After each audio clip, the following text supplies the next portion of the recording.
days, and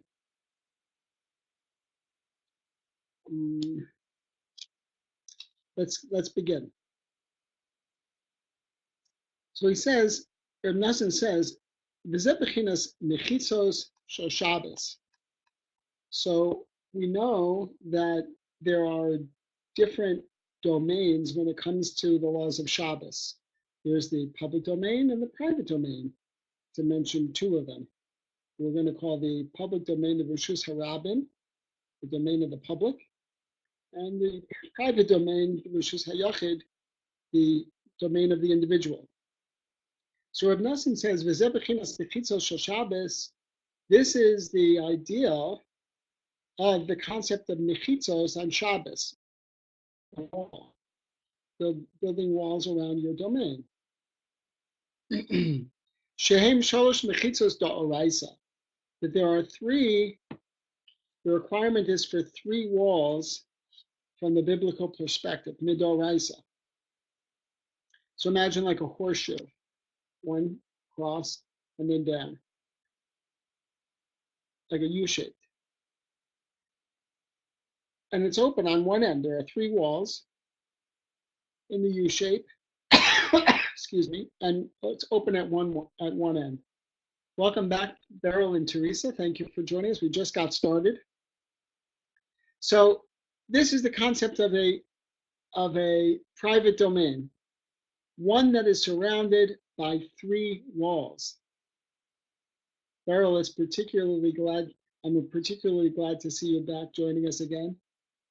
Oh, we lost Beryl. Before you heard me welcome him back. Okay. Hopefully he'll be back. Anyway, not to get distracted, but I only mentioned that because we just started. Anyway, so there are three walls.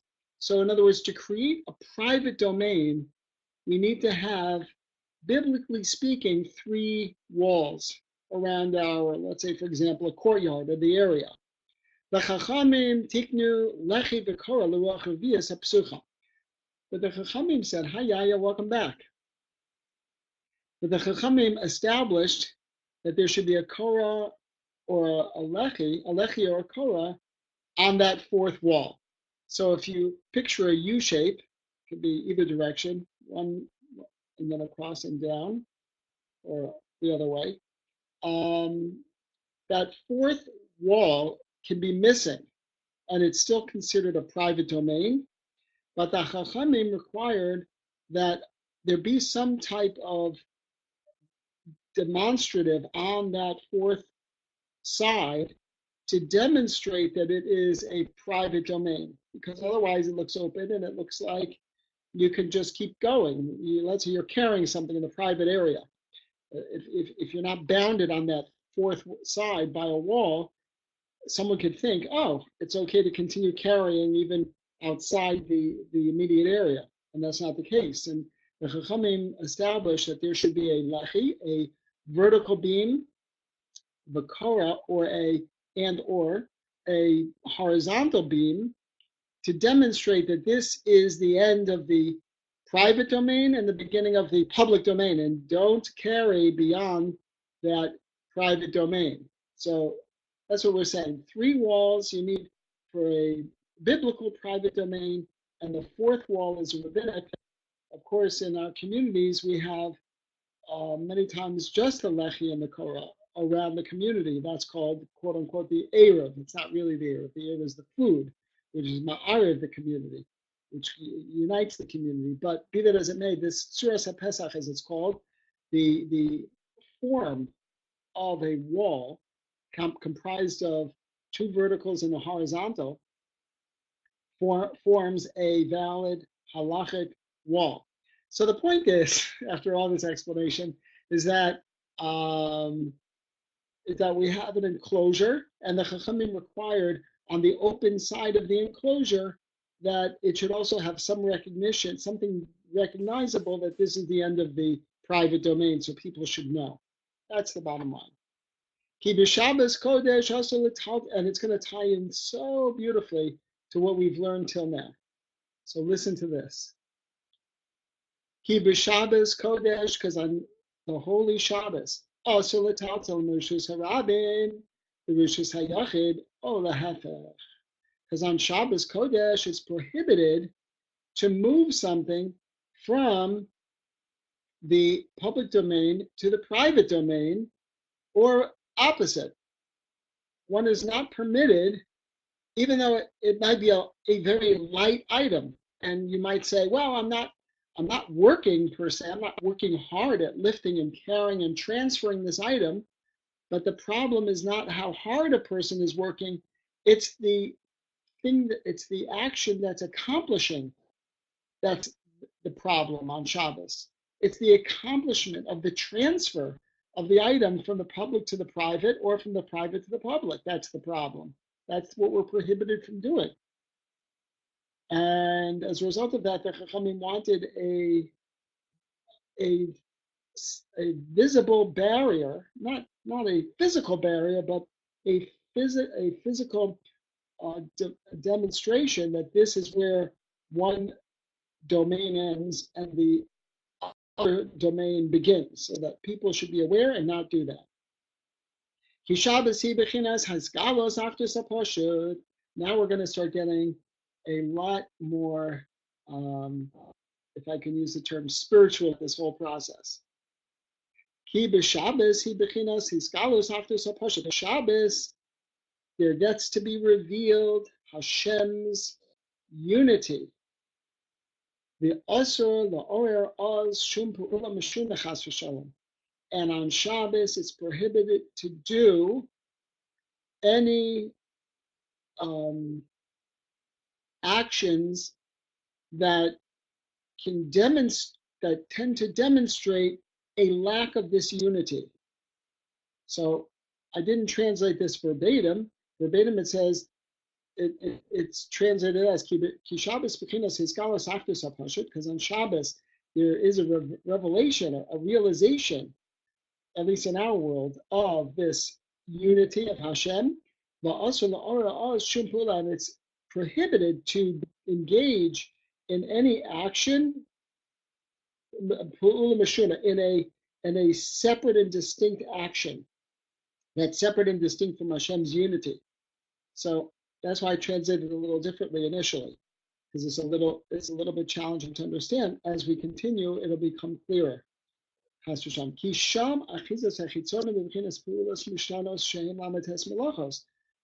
there, it's the grasp, so to speak, of the outside forces that are demonstrated in actions of multiplicity. Shehem Lametes Malachos, and that is the Lametes Malachos, the 39 actions. Technically, the word Malachos means work. But again, we're not translating work here as labor or anything along those lines, but rather the 39 activities that are prohibited to be done on Shabbos because they constitute activities that create, that accomplish different things. Sowing, plowing, reaping, winnowing, whatever type of processes there are 39 of them. So basically what's going on here is, in an overview sense, is that we're saying that the reason why the Ruchni component, the spiritual reason why it's prohibited to perform these 39 constructive activities on Shabbos is because they demonstrate a lack of unity in Hashem to some degree. And on Shabbos, where we're specifically connecting to the unity of Hashem, we want to refrain from something that would contradict that reality. Again, on Shabbos, we're in a framework of the reality that Hashem is one, and we are connected directly with Hashem and his oneness. By engaging in a variety of different activities, that are constructive in nature, we would be demonstrating a lack of Hashem's unity because we are saying no such unity, God forbid, would exist, and therefore we are going to engage in activity 1, 2, 3, 4, etc., etc. By refraining from those different activities, we are giving testimony in a sense, connecting with the idea in a very, very deep way. We are connecting with the idea that that Hashem, and that's why now we refrain from doing the 39 activities on Shabbos because it brings us to the line, of course. But the spiritual underpinning of why we're doing it is what we're discussing now. And it's as I tried to my best to explain the words of Reb Nosson. Shehem, and it'll become even clearer as we go along. Shehem Pa'ulos Mishunos, because they are distinct, different actions, 39 activities, constructive activities. Because that's where the filth of the nachash takes hold, as is known. So what does this mean? Why are we talking about the nachash? The nachash is the serpent, the snake, and in the incident in Gan Eden with Adam and Chava. Why are we mentioning the snake here? What's going on? So what we're trying to say is that work in general was the curse to Adam Harishon, represented by the Nachash who brought that curse upon Adam and Chava. As a result of that, Adam was kicked out of Gan Eden. Adam meaning Adam and Chava, mankind, was kicked out of Gan Eden and was now forced to engage in constructive, productive labor in order to be able to sustain himself. Those are the 39 malachos. Those are the 39 constructive activities that we do during the weekday in order to sustain ourselves. But on Shabbos, we don't have that relationship with the world anymore. That's not our reality on Shabbos. On Shabbos, everything is already done. We've done the work. The work is now over. Now, the only thing that is left to be experienced on Shabbos, God willing, is a very intense closeness with Hashem.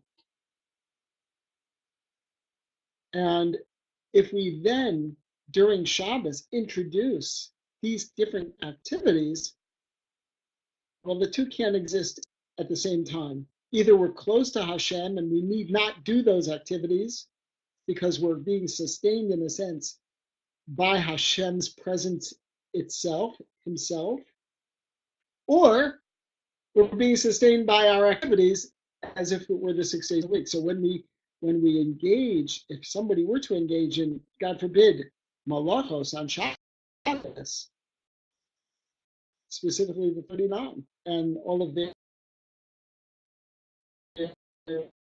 subdivisions, he now is in a different place on Shabbos than he was during the week.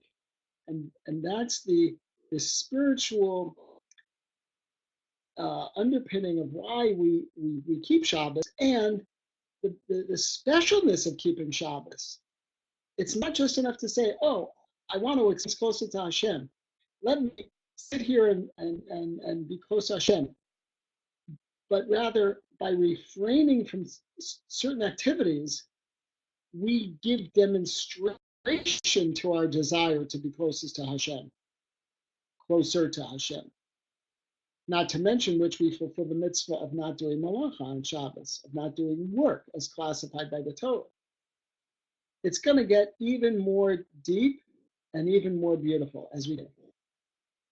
The Alkain, and therefore, Asur b'Shabbos lahachnis ulahotzi mereshus harabim mereshus hayachid or lahefech. And therefore, on Shabbos, it's prohibited to transfer from the public domain to the private domain or the opposite. So if somebody's standing, if you lived in a home that bordered the public domain, what legally constitutes the public domain, we're not going to get into that tonight. But let's say you lived there, and you opened your window, and someone was passing by, and they said, "Oh, can I have a drink of water?" You said, "Sure, I love to be friendly. Isn't that a mitzvah?" And you take a glass of water and you hand it out the window, and you place it into the person's hand. That would be a major problem, because you would be transferring something from your private domain to the public domain. And that is a constructive activity that is prohibited by the Torah on Shabbos. Today, and now we're understanding a little bit more deeply and spiritually why this is a problem. We don't want to invoke the 39 activities or malachos on Shabbos. We don't want that reality infringing on our Shabbos reality. Because what goes on outside represents, meaning outside in the public domain, there it's the concept of, in the public domain, anything happens. You never know what to expect. There's lots of people, lots of activity. Everybody's doing something. Like New York, it's the city that never sleeps. Something is always happening in the public domain. Therefore, it by definition represents the 39 activities that are referred to that we should refrain from on Shabbos. So now we've correlated the Rishus Harabim, the public domain, to the Lamed Tes Malachos, which is the 39 activities that a person is not supposed to do on Shabbos. And we've also, by definition, defined the inside of the house, meaning the private domain, the Rishus HaYachid, as a very special place on Shabbos, where a person has the opportunity, because he is refraining from the other types of work, excuse me, where a person is refraining from the other types of work, a person has the opportunity to have a different reality vis-a-vis his relationship with Hashem on Shabbos. Because during all 6 days of the week, it's then that we engage in these constructive types of activities in order to extract the goodness that lies within this realm from the grasp of the Sitra Achra. In other words, from the negative, dark spiritual forces. So this is something we discussed in a prior session of Breslov Campus. The idea that we're going to work in the workplace, whatever our work is. Obviously, one aspect is to earn money or to earn a livelihood or to grow food so we can sustain ourselves. That's a very, very clear understanding of why we go to work, why we do what we do. But on a deeper spiritual level, really what we're doing is, when one engages in his business, whatever that business is, but he does it with integrity and honesty and following the laws of the Shulchan Aruch, and does this as well, not only with the letter of the law, but the spirit of the law, always conducting himself, herself in the appropriate fashion when engaging with the world at large, in a business deal or in a partnership arrangement or in whatever other type of interaction a person would have in a business setting or in a professional setting. What that person is doing at that moment is capturing the Kedusha in the world and bringing it back to the side of holiness. Because many in the outside world are engaging in these types of activities in a very dishonest way. And the dark, negative spiritual forces are compelling many people to choose to do things in inappropriate ways, and it's hard, and it's certainly not easy.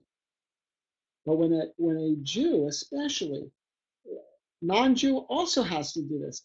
But here we're learning about the obligations and the responsibilities and the opportunities of Klal Yisrael.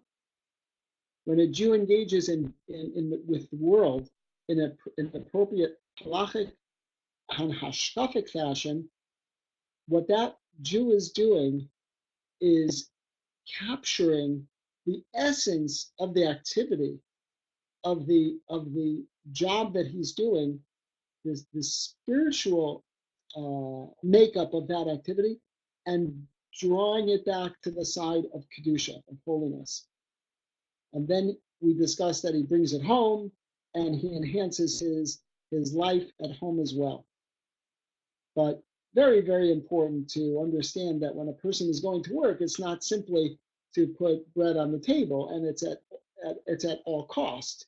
That the kind of like the ends justify the means. That's not the case by any means. So the bottom line, as far as this is concerned, though, this what we're learning is that when a person engages in the world, what he has to use those 39 activities, those 39 malachos. I keep translating it both so everyone will know what I mean. He must use those 39 malachos in order to accomplish his goals, whatever those goals are. Very few professions in the world don't require you to actually do anything. Even if someone were to, for example, be in the profession of therapy or giving advice, and all they had to do was sit there and talk all day, they wouldn't necessarily be engaging in plowing or sewing or baking or lighting fires or anything else, right? All they have to do is sit there and chat, and people are eager to hear their opinions and their perspectives. But nonetheless, at the end of the day, there's going to be a transfer of money for their services, and therein lies the malacha component. So no matter what activity a person is engaging in, unless he's just sitting there volunteering himself, and it's possible that a person could go through part of the week without doing much malacha, but be that as it may, when someone's going out to earn a livelihood, they are going to wind up doing one or multiple of these 39 malachos. These are the 39 malachos, activities that you engage in during the week, that you need to draw upon them even during the weekday, Hakadusha Shabbos, the holiness of Shabbos, in order to extract them, to select them from the poison and the filth of the Nachash. In other words, the Nachash representing the negative aspect of why we go to work and humanity overall. So when we say the Nachash, we mean all of the components of humanity that require effort, and toil, and trouble, and dealing with things. Things don't come easily, and so what he's saying here is that during the week, in order to enhance the weekday experience, it's possible, like we said a couple of times ago, a couple of shiurim ago, to draw into the weekday the holiness of Shabbos. So that even though during the week you are doing the 39 malachos, there's a way to enhance that it shouldn't be totally in the control of the nachash. Because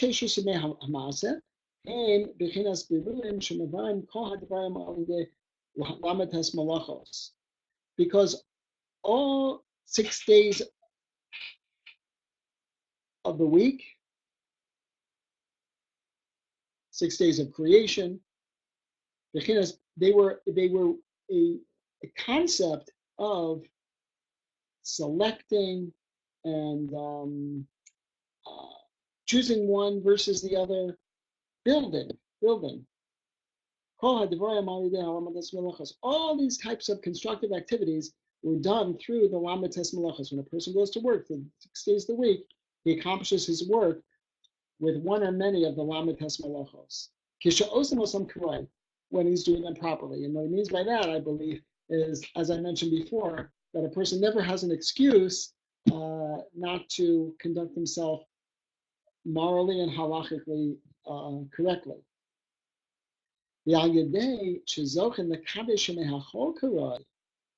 And now, because a person merits to sanctify, now we're using a very interesting word here. We're saying the kadesh shemeachol, kiddush, sanctification, so making something holy, was a concept we associated previously only with Shabbos.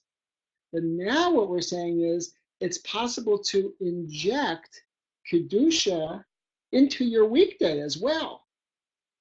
The aliyadeh shezok and the kadesh shemeachol karoi, and when a person has the merit, in other words, he works on this. This does not come easily or readily. A person must be conscious of it and be aware of it and put effort into doing this. But when he does it, and he does it appropriately, and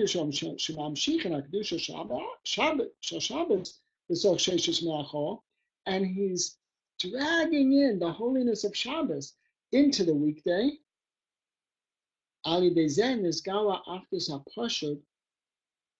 through that, that's when there gets to be revealed Hashem's unity mitoch pa'ulas mishtanos, within an environment of disparity. So the weekday is an environment of distinct, disparate, fragmented components, everything that you would conceptualize as being the opposite of unity, of achdus. But although the weekday is not naturally inclined to this concept of achdus, it is possible for a human being to bring that achdus, that unity from Shabbos into his weekday. And this is where I think the Kutei Moharan that we learned for several weeks, and now the halacha that we're learning based on that, becomes so valuable. Because a lot of times I would imagine people say, well, I feel pretty connected on Shabbos, but then when I go into the weekday, it's like it never happened. How can I feel so connected on Shabbos and then go into my week, and where did it go? How come I feel less connected on the weekday, during the weekday? So this tool, this concept of bringing in Kedusha into the weekday by dragging it into the weekday from Shabbos it's revolutionary. And it has the power to totally change not only one Shabbos, because how does it change one Shabbos? Because let's say somebody wouldn't be so super motivated to enhance their Shabbos by watching what they say. That's what we said, that Dibur was a key component on Shabbos. Let's say someone's not super motivated to do that. But let's say they've been struggling during their weekday, the other 6 days of the week to get by in a spiritual sense. Listen, they may be doing fine financially and in other ways, but they know maybe they're struggling spiritually to stay connected during the weekday. So now that they understand that their connection during the weekday is greatly, greatly affected by their connection and their closeness with Hashem on Shabbos. So now perhaps the person will be super motivated to connect more to Shabbos and draw that with them into the weekday. You see I hope you see what I'm saying. So it's not just looking at it and saying, well, my Shabbos is fine and my weekday I get by and I always hear people say, "Oh, wow, it's almost Friday." But if they're observing Shabbos just as a day to sleep the entire day long, I mean that is helpful, but I don't think that's going to do it as far as truly enhancing their weekday. But if a person wants to enhance not only their Shabbos but also their weekday, this is the methodology to do that. Well, Maureen, I see your question. Let's continue just a little bit, and we'll come back to that.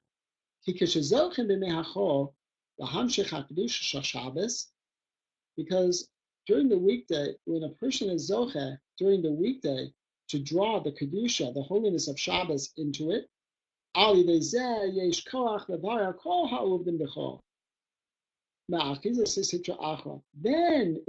it becomes within the person's control or power to wrestle all of the weekday activities away from the Sitra Achra. Spiritually speaking, it's a way for us to connect to all of the goodness that the week has to offer, as opposed to falling victim to the challenges of the weekday. Osam, and then when you do extract them, these positive things, you bring it under the control or the tent, so to speak, under the canopy of this concept of the oneness of Hashem, the Achdus HaPashat, the Echad HaPashat Yisbarach of Hashem. And this is the idea that you could express with your very existence and how you go about life, the oneness of Hashem. First of all, you're doing it on Shabbos by keeping Shabbos, and then you're doing it during the week by drawing Shabbos into your week with you. Because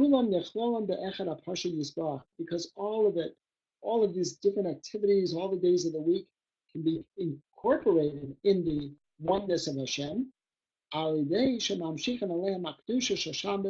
by drawing upon them the holiness of Shabbos, and that's how we're able to draw them away from the negative external forces. And through this, it will be revealed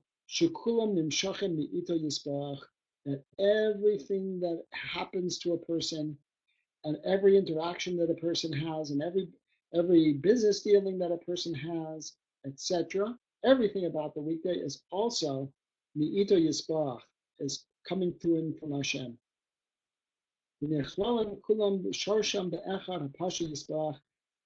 all of them are incorporated in their root, at their most fundamental aspect, in the oneness of Hashem, which ultimately is our purpose in this world, to declare, to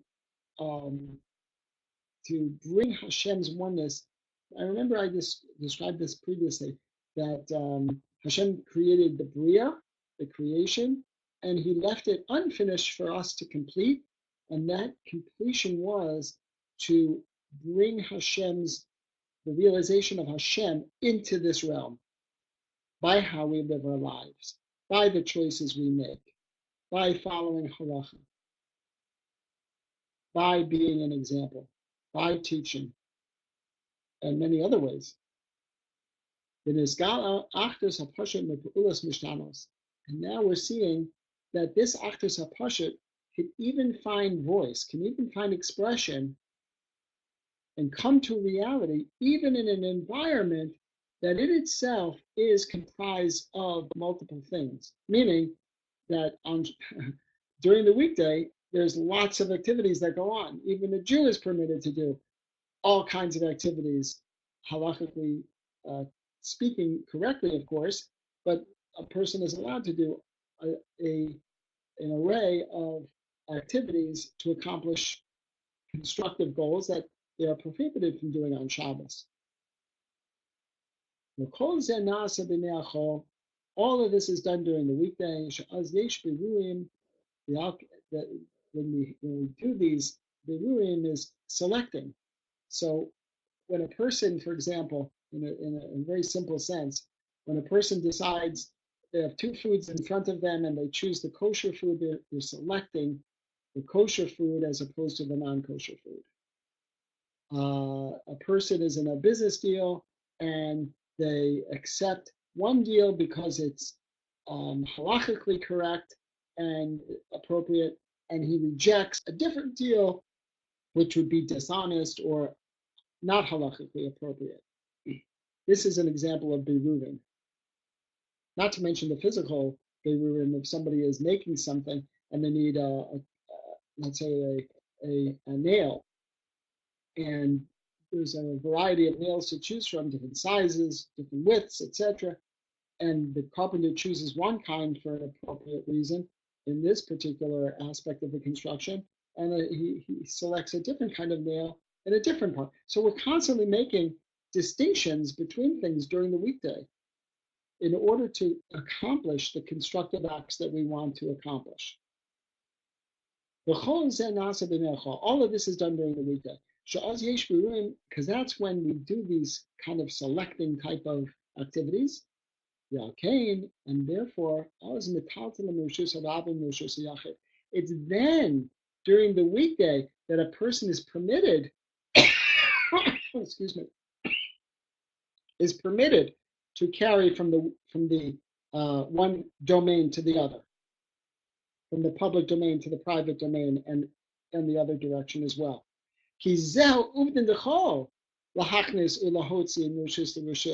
this is the weekday activity to transfer from one rishus to the other. In order to select or extract different things and to accomplish different activities.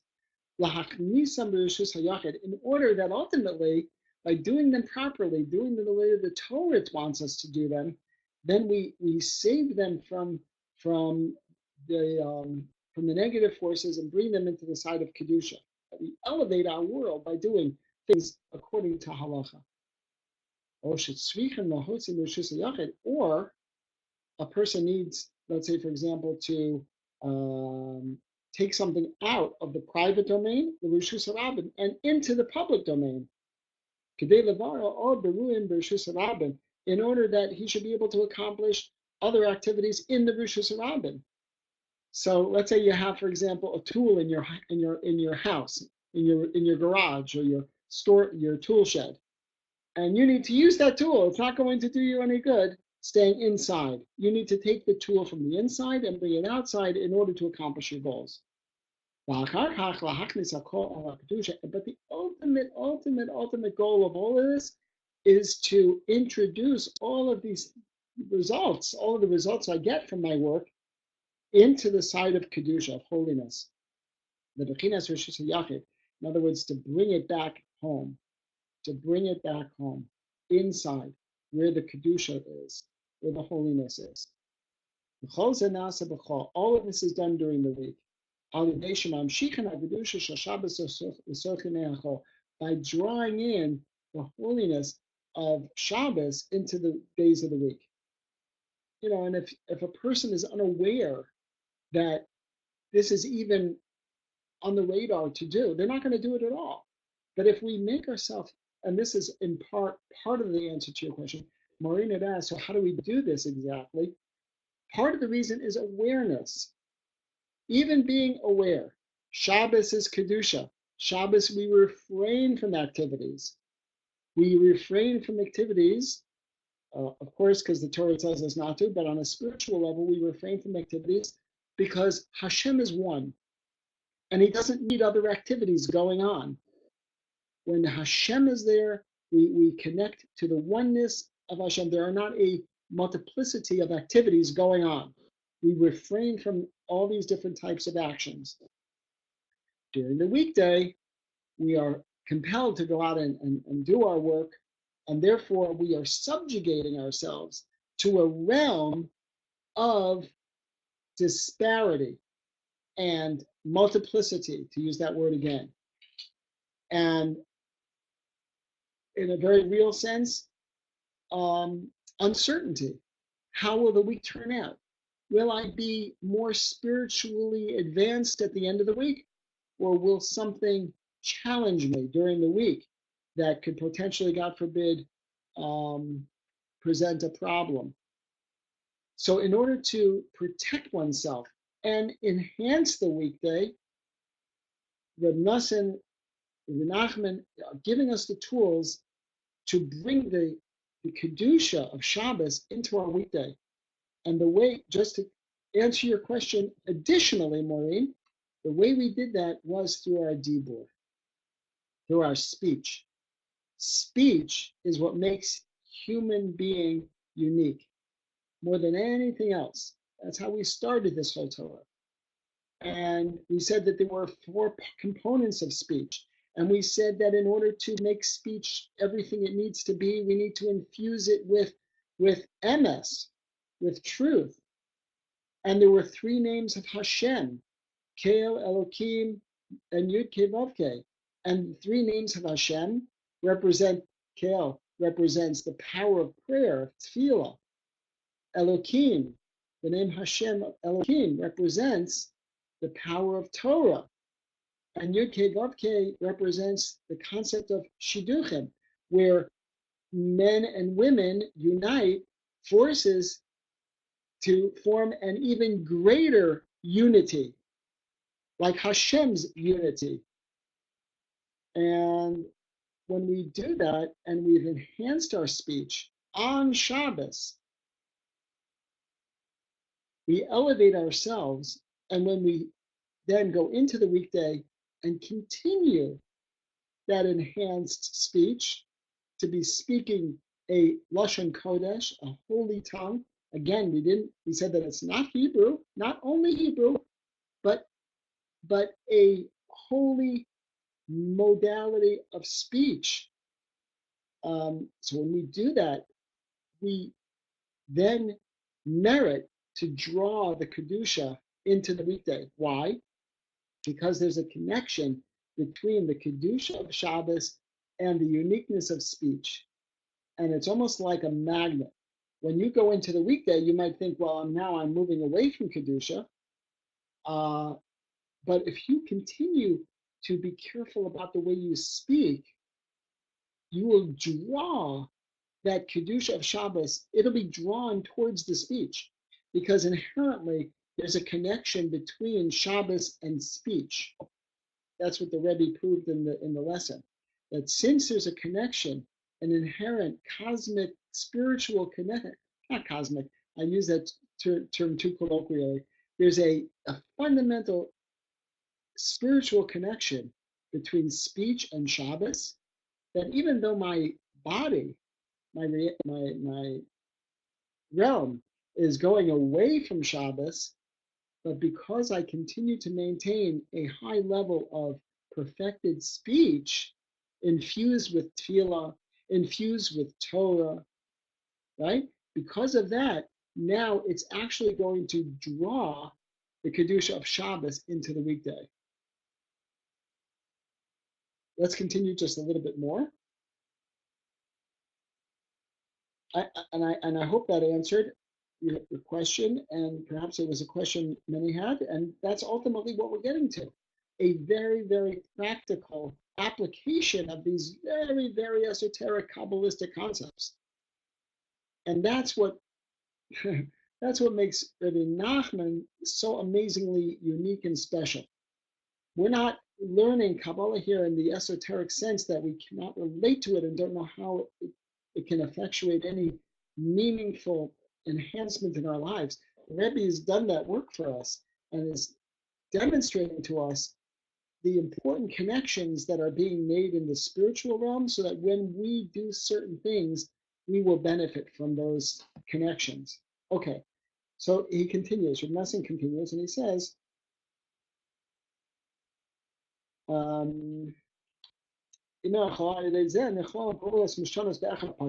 it's because of this type of concept of bringing Shabbos into the weekday that we are now incorporating all the disparate types of activities of the weekday and funneling it all into one component, and that's Hashem. And we're extracting it from the filth of the Nachash. So what that means is that a person is no longer working because he's cursed. Maybe he's initially working because he bears the curse of Adam Harisha, but because his working now has been elevated and enhanced, he moves one step away from the intensity of the disgustingness of the Nachash. What we are doing basically is elevating humanity.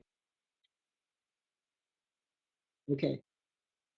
Aval, the Shabbos, Kodesh, he should visa, legami makol malachos, but on Shabbos, there is a resting from all types of malacha, as defined by the Torah and Chazal, the Rabbanim, the rabbis. Ki oz ein shum beru klal, because on Shabbos, a person should not engage in any type of selecting and work, constructive work. And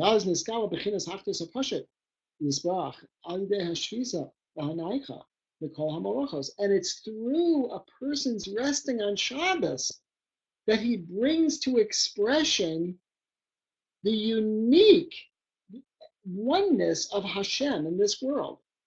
Your resting on Shabbos brings that reality of Hashem's oneness into this world. It's a demonstrative.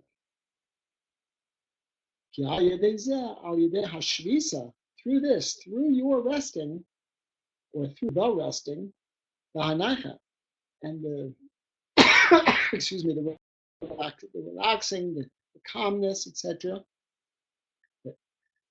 Shal Shabbos, of Shabbos, Mekol HaMalachos Shabbos, from all the different types of activities.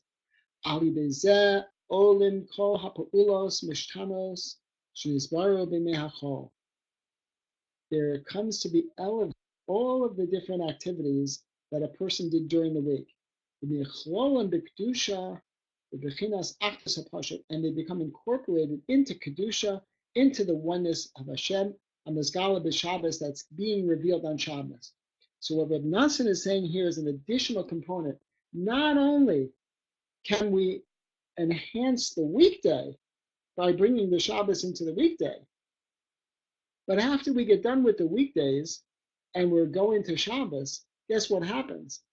The Shabbos now has the capacity to take all the work that we did during the week preceding Shabbos and elevate that malacha to Kedusha. So a person may think during the week, they're schlepping around, they're working hard, they're doing this, that, and the other thing. They're doing their best and they're trying to do things halachically correctly and morally correctly and every other which way correctly. And it's still a weekday activity. We're still experiencing the world from the perspective of an eved, a slave. That's another thing that we discussed previously. So if anybody tunes in and hears just this session, please listen to the prior ones, and then these ideas will make sense. So during the weekday, because we have to work, because we have to sustain ourselves through our efforts, right? So then we have a concept attached to us that we're avadim. We're, in a sense, we're enslaved to reality. And we work hard. We work hard to accomplish the things that we accomplish. And our work, the things that we do accomplish during the week, very possibly does not contain within it the full measure of Kedusha that it could have. And so when we go into the next Shabbos, what that follow-up Shabbos does after the weekdays is it takes all the work that we did during the 6 days of the week and elevates them and gives spiritual meaning to them. And that spiritual meaning because we did them properly with the right intent and following halacha, etc. And now at Shabbos, now that also will serve as a vehicle to elevate us and humanity. Because again, our goal is that there shouldn't be disparity in the world. There shouldn't be, oh, on Shabbos I'm close to Hashem, but during the week it's, I have to go do my own thing and I don't think much about Hashem, God forbid. That shouldn't be the way that it is. And Shabbos will take all the activities during the week and elevate them so that even practically retroactively, they become more spiritually charged to recognize that these activities were done in order to be able to reveal the oneness of Hashem that's now being revealed on Shabbos. Because one who exerts himself Erev Shabbos, and it could mean right before Shabbos, but it could also mean during any of the 6 days before Shabbos, perhaps. Yachal b'Shabbos. So one who exerts himself on before Shabbos, that person eats on Shabbos, right? Because you're not allowed to cook food on Shabbos. Only someone who's prepared will be able to enjoy a delicious Shabbos meal. During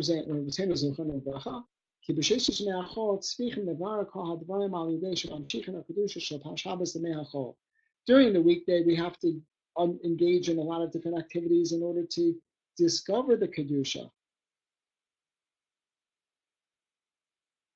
And we do that, as we said in the first part, by drawing the Shabbos into the weekday.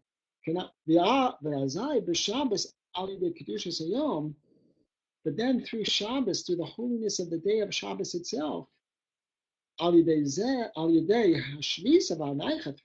our resting on Shabbos, and again, it doesn't mean that a person is sleeping per se. What it means is a person is refraining from constructive activities as defined by the Lamites Malachos and all of their subcomponents. So when a person rests from these types of activities, Mikol Malachos, from all the different kinds of work, she bechinas bito, bechinas achdus hapashut yisbarach, she'achias shakol hadvarim. I lost my concentration. Give me a second. I want to read this one more time. I apologize. Then on Shabbos, because of the sanctity, the holiness of the day, through resting from all of the work that we do during the weekday,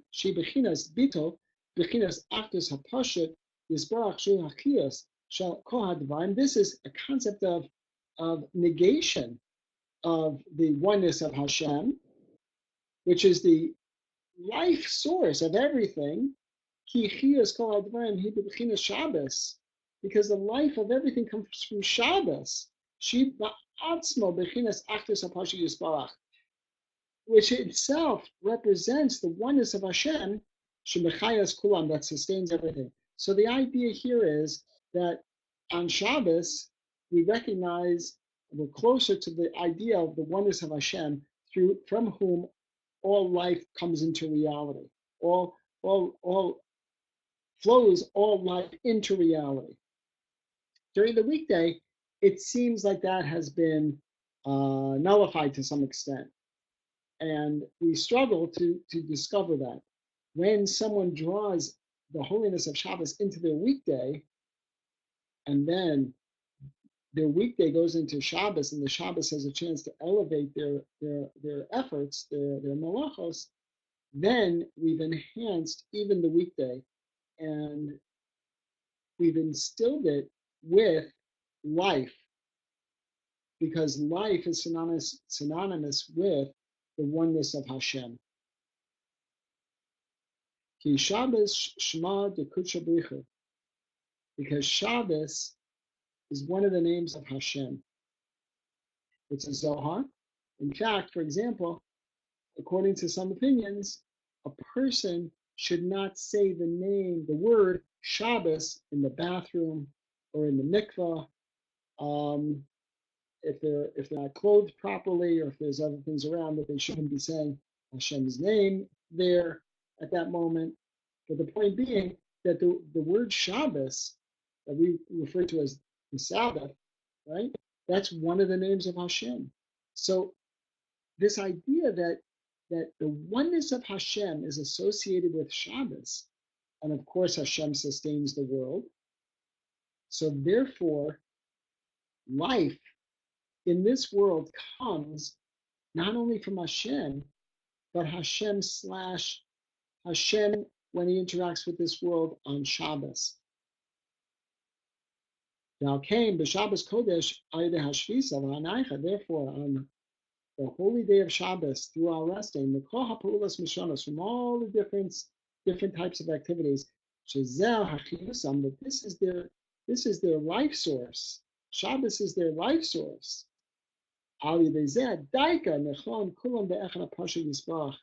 It's specifically through this that gets expressed, that when they all come under the category, or they get incorporated into the oneness of Hashem. But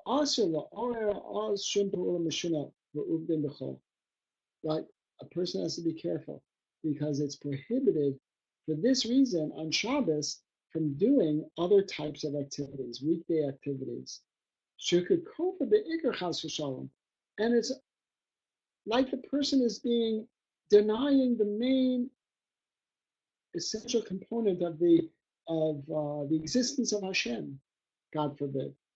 So what that means is, if Shabbos is oneness, Hashem is oneness, and we refrain from work on Shabbos as an expression of that oneness, in contrast to the weekday, where we must do different kinds of activities, but we make great efforts to infuse our weekday with the holiness of Shabbos, so that as well can reflect the oneness of Hashem. But if somebody now comes on Shabbos and says they want to do those weekday activities, in essence, what they're saying is they deny the existence of the oneness of Hashem, because the two on Shabbos cannot coexist.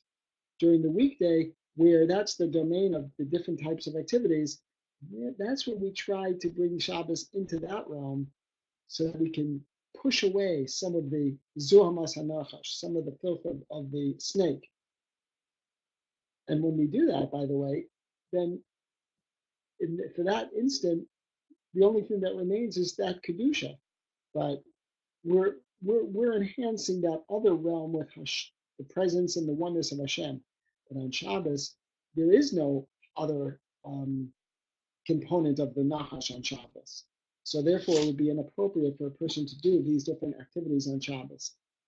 Because someone who transgresses Shabbos, it's like they serve idols. So aside from being very dramatic, that expression, what does it really mean? Well, what it means is, if somebody believes in a deity, God forbid, other than Hashem, or he believes that there are multiple gods, God forbid, then that's the idea of avodah zarah, that there are other beings that either create or that run the world. So when a person is commanded by Hashem to keep Shabbos as an expression of Hashem's oneness, but then that person doesn't keep Shabbos, he's essentially saying, I reject the notion that Hashem is one. And I want to remove from that category anybody that doesn't know better.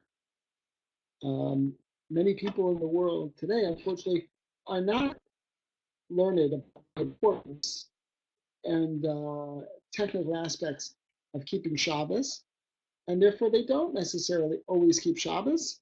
And I'm not saying that they are oved avodah zarah, because they do not know. It's called the tinuk shenishba, someone who does not know because they have not learned. And even if they did learn at one point, to some extent, maybe the lesson wasn't fully integrated into their heart enough for them to know that they are making a decisive decision not to do something. But what we're saying here is that when somebody does different activities on Shabbos that are prohibited, we're introducing multipleness, if I can make up a word, multiplicity into a realm of oneness. We're basically that this person is basically saying they want not the oneness of Hashem. They want the multiplicity of the weekday. Ki ikar haskalas hachtus apashet mitoch pulas mishanos, because the main revelation of Hashem's oneness is from different activities. That'll come about specifically because of someone's resting. So again, what does this mean? It means that during the week, somebody is doing something, they're baking, they're winnowing, they're harvesting, they're driving, they're cutting and sewing, and they're doing lots of different things. By stopping to do those activities, a person is demonstrating the oneness of Hashem. That's what this means. And it's because of this we reveal, we demonstrate that even everything comes from a single source, meaning Hashem. Everything comes from Hashem. That's really, really at the core what we're doing when we keep Shabbos. That's really what we're after, to connect with Hashem and to demonstrate Hashem in this world. This is His Malchus, and we have to be Mamlechim. This is Hashem's kingdom, and by our doing what we're doing, we're demonstrating that He is the king of this realm as well, even though it's not as obvious as we would like right now. Yalkein, Pasach Hatana Masech Shabbos Yitzias Shabbos. We're going to go for just a couple of more minutes. I know it's a little bit after 10 o'clock, but we're going to continue just for a little bit more. Yalkein, Pasach Hatana Masech Shabbos Yitzias Shabbos. If you look in the Gemara in Shabbos, the very first Mishnah talks about transferring from one domain to the other. Why, of all things about Shabbos, does the very first Mishnah discuss that topic? Why not start out and say, well, let's learn about Shabbos. What does it mean to keep Shabbos? What is Shabbos all about? When did we get Shabbos? Why not give some background? Why dive right into Yitzias HaShabbos, transferring? Of all things, it seems rather particular. But why start with that? So the Gemara gives a reason. That which was most precious, the Tana started with initially. Meaning, delving right into this concept of transferring was the most precious halacha of Shabbos that the Tana was relating to. There's another reason. The other reason is it's because it's such a common halacha. In other words, you don't have to be a tailor or a baker or a farmer. Everybody, those professions all have unique activities associated with them that maybe the other ones never get a chance to do in their lifetime. However, everybody, something that's across the board, everybody could engage in and does usually engage in is transferring of an item from a private domain to a public domain. So it's relevant for everybody. But aside from that, why would the Tana still start out with that? Why not start out talking about the beauty of Shabbos and how special? Why start out with this specific topic? So he says, because this is what was most special to the Tana. But why? What made it so special to the Tana that he wanted to start out with this concept of transferring? What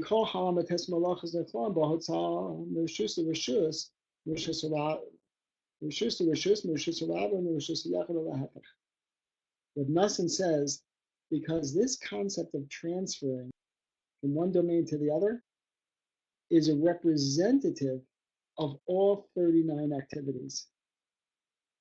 This concept of transferring from a public to a private and from a private to a public domain incorporates all of the Lamed Tes Melachos conceptually. Because this is the main, like I was describing, everybody can relate to it. Everyone does it, no matter what your profession. Everyone carries something outside their house during the weekday and transfers.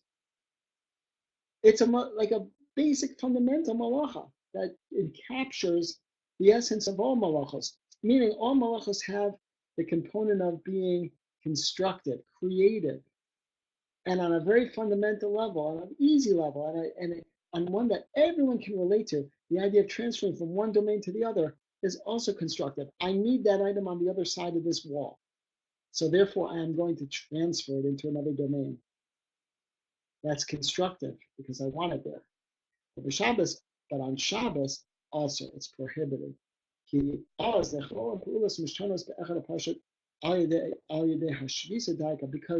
through our resting on Shabbos, we are demonstrating and bringing into this realm the oneness of Hashem. Because all of the selection process, the constructive process during the weekday from the 39 activities,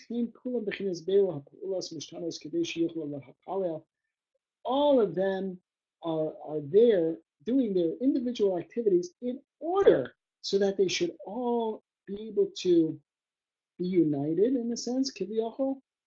The echad hapash. I was going to say in a sense, and then Herb Nelson said kiviyachol.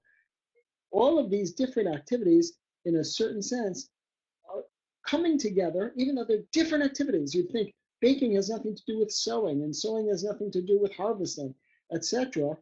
But when we conceptualize the concept of malacha as an overarching category and what the purpose is, constructive activities, and we understand and we bring that into the realm of Kedusha, what we're saying is all of these constructive activities, even though there are many of them and they're very distinct and disparate, but they all fall within one realm. The Echad HaPashut Yisrael, the Shabbos Kodesh, they all fall within the realm of Hashem's unity on Shabbos Kodesh, on Holy Shabbos. Alideh HaKdusha Shabbat Shabbos, through the holiness of Shabbos, and this is what's demonstrated, says Rav Nassim, by the idea of transferring from one domain to the other as the paradigm of constructive activity.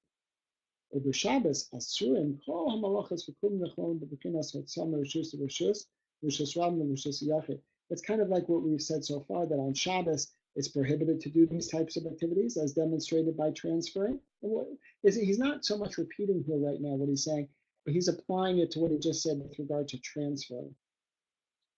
Rishus T'Sitra Achra Rishus HaKdusha. And now he's underscoring again the goal of all of our work is to capture the holiness that those activities during the week promote and bring them into the world, into the realm of holiness. She's also the Shabbos. But this kind of activity, you see what I mean when I said bring them into the realm of holiness? That's like a transfer. But this kind of transfer is prohibited on Shabbos. Because on Shabbos it's prohibited to engage in weekday activities. Why? Because then we're supposed to be resting. And it's through that resting that we do on Shabbos that we then effectuate that all the different activities that we did during the weekday come under the category of the oneness of Hashem through our resting. Through the resting, I broke it up in the wrong place. And through our resting on Shabbos,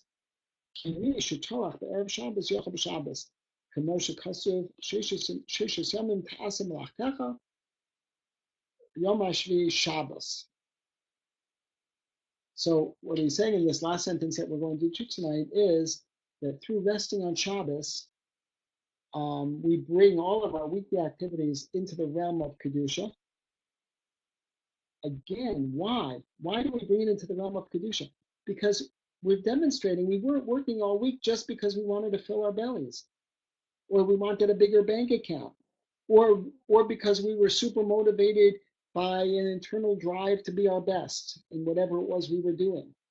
When we rest on Shabbos and say, no, today I am not going to continue the activity that I was doing just an hour or two earlier, what we are saying is that there's a quality to our work, that the work that we did all 6 days has meaning. And to demonstrate that meaning, I am now going to refrain from engaging in that activity. And that's what imbues the weekday activity with the Kedusha of Shabbos.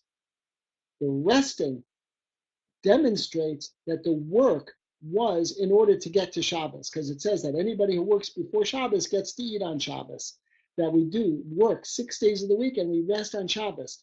When a person rests on Shabbos, it demonstrates that his working was in order to rest on Shabbos. And we want to rest on Shabbos as a demonstration of Hashem's oneness and Kedusha in this world.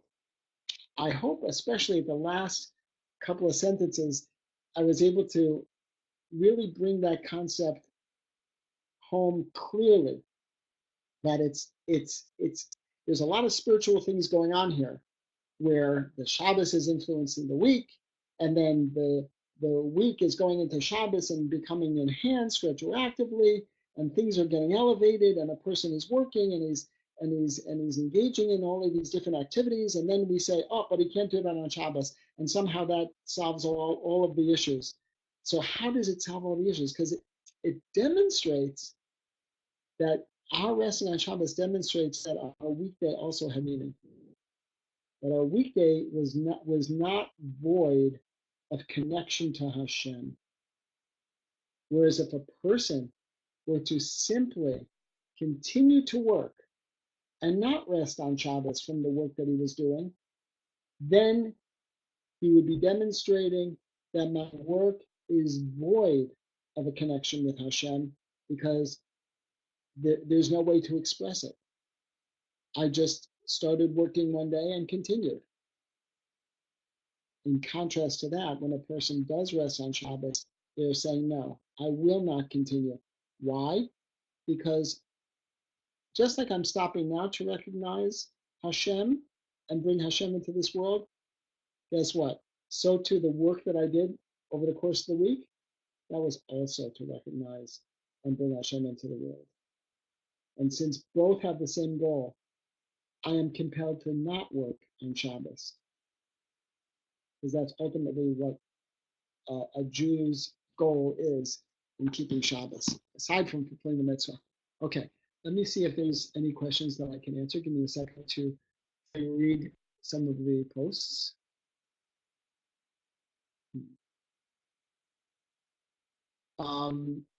There's a lot of comments by Maureen. One of them is, so basically prayer on Shabbos.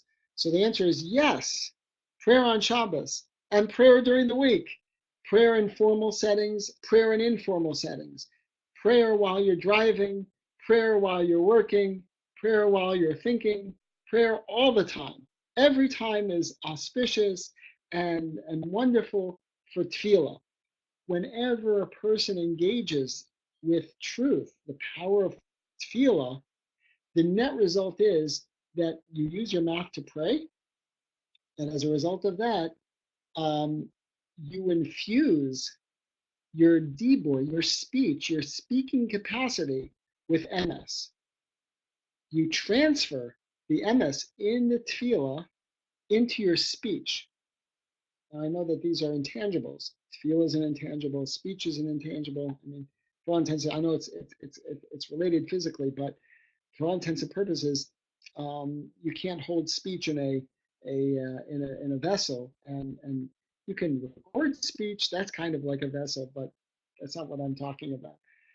But the point is that in order to empower speech as an entity, as a tool, it needs emes. That emes, in part, can come from your tefillah, your prayers, whether you're thanking Hashem, whether you're asking Hashem for something that you need, whether you're doing tshuva with your prayer, Hashem, I'm sorry that I did or said something. All of these are tefillos in their own right, but they also have a tangential result of imbuing the power of one's speech with emes. When one's speech is imbued with emes, then it becomes very powerful. It connects to Shabbos, and a person can now use his speech and its relation to Shabbos to enhance the weekday, as well as the next Shabbos to draw into Shabbos, before Shabbos, what happened during that week, to enhance all the malacha, all of the activity that happened during the week as well. Okay, so that's one question. I hope I answered that somewhat cogently. Maureen said that it's not that simple. No, it's not simple. This is Kabbalistic at its very best. It's not to be taken lightly. It's not to be assumed that we are understanding every nuance about this and that, we're the next great Kabbalists of the world.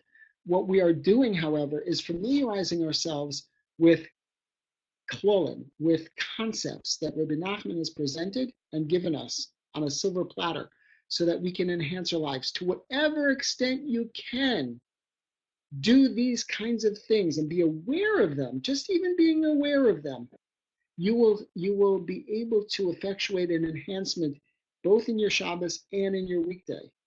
And there'll be lots of trial and error, and there'll be lots of ups and downs, and lots of false starts, and lots of whoops, I missed it, and I blew it this week, and maybe I should give up. All those kinds of things are par for the course. So we're not saying this is easy, and it's not easy to understand. This is not the Judaism per se that people learn in Sunday school. This is complicated material, and it's even more complicated to instill it in your heart and in your mind and in your practice. But when a person is dedicated to exposing himself to what we're learning and doing his best to review it, to integrate it into your life, you'll see that you don't need to become the leading rabbinic figure of the generation in order to benefit from it, is what I'm trying to say. You may have a little bit of a learning curve, to say the least, but wherever you are, you can start benefiting from it to the extent that you sincerely try to incorporate it and don't get discouraged.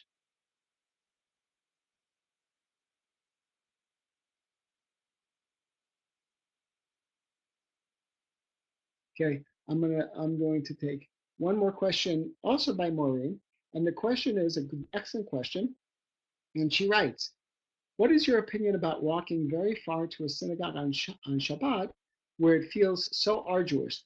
Doesn't something that feels like arduous work but isn't malacha?" Or maybe I stopped in the middle of the sentence, but isn't malacha? Doesn't that affect us spiritually as well? The answer is yes and no. So malacha is defined by a specific set of criteria defined by halacha, our rabbis. And that's why I kept referring to it as I referred to malacha as being constructive activities, not challenging, difficult activities. A person can be inside their own home and be moving heavy items around that are not prohibited to move, and work up a sweat and work very, very hard and not transgress one law. Yet he can take one small item, one small sefer out into the public domain, and boom, big problem. So we do not define malacha on Shabbos by how challenging or difficult the task is. Walking is not prohibited, and therefore a person technically can walk as much as one likes on Shabbos. And oftentimes people will go for a stroll on a pleasant Shabbos evening or afternoon. That being said, if a person does find the activity arduous, then perhaps one should refrain from that kind of activity, if possible, because it falls under the category of uvdidchol, a weekday activity in the sense of, you know, during the week you would walk 2 miles to get somewhere or 3 miles to get somewhere. So on Shabbos, we tend to try to take it a little easier. Um, an uvdidchol might be, for example, also engaging in certain sporting events that may not be prohibited from a technical perspective, but do not fall into the category of in the spirit of Shabbos. So if somebody did not, out of necessity, have the need to walk a very long distance to go to shul on Shabbos, let's say there was another shul that was much closer and that was as acceptable to the person as the faraway shul, then a person would have to weigh and measure whether he felt more comfortable going to the closer one or the further one. But to use Shabbos, for example, as the day of hiking and spend the whole day hiking, that would be a concept of perhaps, I'm not a posek, but that would probably fall into the category of uvdidachol, something that is better saved for during the weekday, even though it doesn't constitute a direct prohibition. Okay, I'm going to stop there with questions. Maureen, if you have more questions, by all means, email me, but I don't want to continue much longer because we've gone way over our time slot for tonight, but I was having such a nice time, and I thought the more we continued to discuss it, the clearer and clearer I was able to express it. So I very much appreciate it.